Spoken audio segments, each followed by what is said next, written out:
In today's video, I'm going to teach you how to add page numbers in Google Docs, starting from a specific page. If you want your document to begin numbering after a title page, cover page, or introduction, Google Docs makes that possible with section breaks. The key idea is that you're separating one part of the document from another, so page numbers can begin exactly where you want them to. To start, place your cursor at the end of the page, right before the page where you want numbering to begin. This is important because you're telling Google Docs where the first section should end and where the new section should start.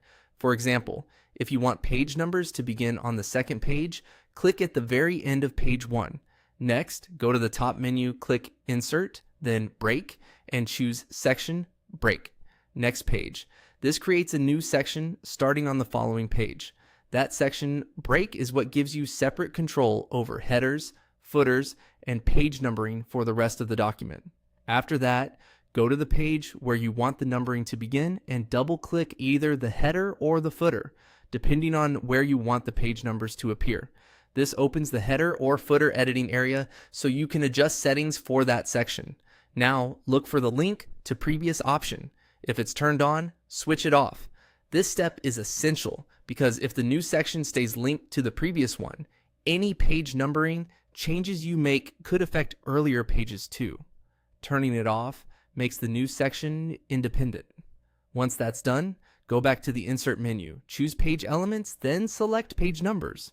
From there, choose the page number style and position that fits your document. Google Docs will apply the numbering to the section you just created, rather than the pages before it.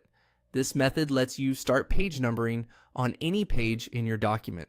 A common example is starting numbers on page 2 while leaving the title page unnumbered, but the same process works if you want numbering to begin later in the document as well. If your formatting doesn't look right at first, double check that the section break was inserted in the correct place and that link to previous is turned off. Those two details usually make all the difference. Once set up properly, your page numbering will look much cleaner and more professional.